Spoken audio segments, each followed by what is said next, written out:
তার বন্ধুবর হযরত মাওলানা খালেদ সাইফুল্লাহ আইয়ুবী এবং তার সকল সহকর্মীদেরকে আন্তরিক মোবারকবাদ এবং অভিনন্দন জানাচ্ছি। এবং আমরা সকলে মিলে একটি প্রত্যয় ব্যক্ত করতে চাই।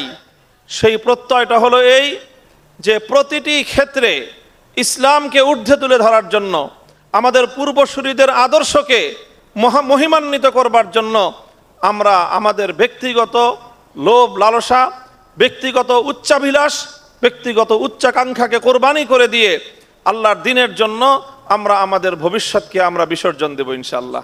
আগামীর বিশ্ব নেতৃত্বের জন্য আমরা উম্মার যেই নেতৃত্বের উত্থানের আশা করছি, সেই উম্মার বর্তমান সময়ের আমার বিবেচনায় সবচেয়ে একনিষ্ঠ এবং সারা দুনিয়াব্যাপী ত্যাগ এবং কোরবানির মহিমায় সবচেয়ে সমুজ্জ্বল যেই ধারা, সেই ওলামায়ে দেওবন্দের উত্তরাধিকারের এবং উত্তরসূরির হওয়ার সৌভাগ্য আল্লাহ আমাদেরকে দান করেছেন। আমরা নিসবত পেয়েছি। এটা আমাদের জন্য একদিকে অনেক বড় সৌভাগ্যের বিষয়, আরেকদিকে এটা আমাদের জন্য অনেক বড় জিম্মাদারি এবং দায়িত্বানুভূতির বিষয়। আমি এই বিষয়ে অত্যন্ত আস্থাশীল, অত্যন্ত দ্ব্যর্থহীন এবং দ্বিধাহীন ভাষায় আমি বলতে পারি, বর্তমান এই পৃথিবীতে বিশ্ব মুসলিম উম্মার কল্যাণে বিভিন্ন ভূখণ্ডে, বিভিন্ন জায়গায়, বিভিন্ন হালকার ইসলামী নেতৃত্ব তারা কাজ করে যাচ্ছেন। দীর্ঘ ধারাবাহিকতা এবং ত্যাগ ও কোরবানির মানদণ্ডে আমার দৃষ্টিতে সর্বশ্রেষ্ঠ ধারাই হলো দেওবন্দি ধারা।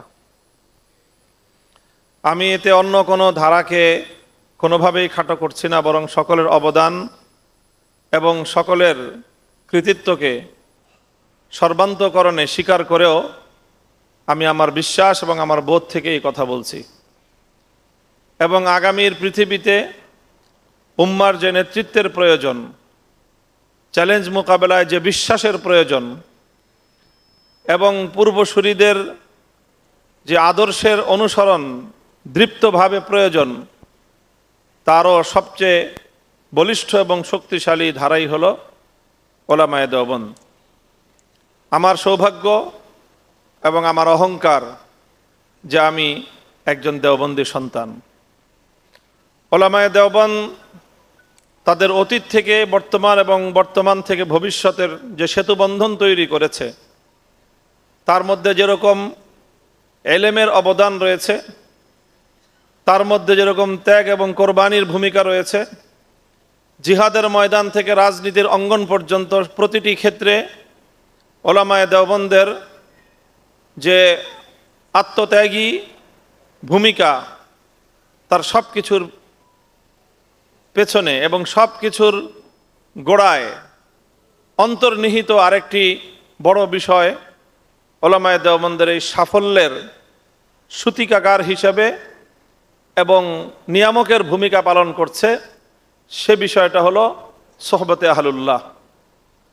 ওলামায়ে দেওবন্দ তাদের শক্তিশালী বক্তব্য এবং তাদের দর্শন হলো এই যে তুমি যে ময়দানেই কাজ করো না কেন, তুমি রাজনীতির ময়দানে নেতৃত্ব দিতে পারো, তুমি জিহাদের ময়দানের কমান্ডার হতে পারো, তুমি লিখনির অঙ্গনে বড় সাহিত্যিক, বড় সম্পাদক, বড় দার্শনিক হতে পারো, ওয়াজ বা নসিহতের ময়দানে তুমি খতিবে জামান হতে পারো, তুমি যা কিছুই হও না কেন, তোমার মধ্যে অবশ্যই বড়দের সোহবত এবং তাদের সাহচর্য এবং তাদের সংস্পর্শে থেকে কার্যক্রম পরিচালনা করবার এই বৈশিষ্ট্য তোমার মধ্যে অবশ্যম্ভাবীভাবেই থাকতে হবে। তো আমি সর্বপ্রথম আজকে বাংলাদেশের ওলামায়ে কেরামের একটি উল্লেখযোগ্য অংশকে খিতাব করে কথা বলছি। আমার সম্মুখের এই অডিয়েন্সে দেশের বর্তমান বিভিন্ন সেক্টরে কর্মরত জাতির এক গুরুত্বপূর্ণ শ্রেণী আমার সামনে বিদ্যমান উপস্থিত, যারা অনেকেই আমার সহকর্মী, কেউ কেউ আমার অগ্রজ এবং অধিকাংশই আমার অনুজ। আমি তাদের সকলের সঙ্গে ব্যক্তিগত আমার জায়গা থেকে আমার এই মতামত আমি শেয়ার করছি। সেটা হলো এই যে আমরা আমাদের এই পূর্বসূরীদের থেকে প্রাপ্ত যে মুরব্বীদের তত্ত্বাবধানে, তাদের সোহবতে, তাদের সংসর্গে অবস্থান করে তাদের দিক নির্দেশনা অনুযায়ী আমাদের যার যার অঙ্গনের কার্যকলাপ খালেসান লিওয়াজহিল্লাহ, একমাত্র আল্লাহর জন্য কার্যক্রম পরিচালনা করার এই বৈশিষ্ট্যকে আরও শানিত এবং শক্তিশালী করতে হবে। আমাদের অন্যান্য যেই জায়গাগুলোতে দুর্বলতা রয়েছে, সেই দুর্বলতাগুলো যেমন আমাদেরকে দূর করতে হবে। মিডিয়া থেকে শুরু করে বিভিন্ন অঙ্গনের আমাদের চলমান যে অবস্থান, সেই অবস্থানকে যেরকম সংহত করতে হবে, সামাজিক অঙ্গন থেকে অর্থনৈতিক রাজনৈতিক অঙ্গনে আমাদের অবস্থানকে সংহত করতে হবে। সব কথা মেনে নিয়েও আমি বলবো আমাদের সবচেয়ে বেশি গুরুত্ব দিতে হবে হলো এই যে আমাদের কাজগুলো যেন আমাদের পূর্বসূরীদের আদর্শের অনুসরণে হয়। এই জন্য আমি মুসলিম কাউন্সিল বাংলাদেশকে ধন্যবাদ জানাই যে আমাদের সেই নিভৃতচারী আহলুল্লাহ বুজুর্গ, যারা এক একজন বুরিয়া নাসিন ছিলেন, যারা ছালার চটের উপর বসে জগৎকে শাসন করতেন এবং যাদের অঙ্গুলি হিলনিতে একটি জাতির ভাগ্য নির্মিত হতো, সেই সকল নিভৃতচারী আমাদের পূর্বসূরি আমাদের অনুসৃত মহান ব্যক্তিবর্গকে অনুসরণের জন্য তারা জাতির সামনে তাদেরকে নতুনভাবে তুলে ধরবার প্রয়াস চালিয়েছেন। মুসলিম কাউন্সিল বাংলাদেশের মাশায়েখে বাংলাদেশ ৩১৩-র এই প্রকল্পকে এবং এই উদ্যোগকে আল্লাহ পাক রব্বুল আলামিন সর্বাঙ্গীনভাবে সাফল্যমণ্ডিত করুন। মঞ্চে উপবিষ্ট আছেন আমার শায়েখ মুর্শিদ দেওয়ানার হজরত অধ্যক্ষ মিজানুর রহমান হাফিজাহুল্লাহ তাআলা, হজরতের হায়াত এবং তার মেহনত এবং তার খিদমাতের মধ্যে আল্লাহ পাক বরকত দান করুন। আমি আপনাদের কাছে সেই দোয়া কামনা করি এবং ওনার তত্ত্বাবধানে আমরা যারা যে অঙ্গনগুলোতে কাজ করছি, ওনার সোহবত, ওনার দোয়া এবং ওনার আশীর্বাদ নিয়ে আল্লাহ যেন আমাদেরকে আমাদের প্রতিটি অঙ্গনে আল্লাহর রহমতের ছায়া দ্বারা আমাদেরকে ঢেকে রাখেন এবং আমাদের প্রতিটি অঙ্গনের আমাদের কার্যক্রম যেন ইখলাসের সাথে লিল্লাহিয়াতের সাথে হয় এবং সফলতার জন্য পদচুম্বন করতে পারে।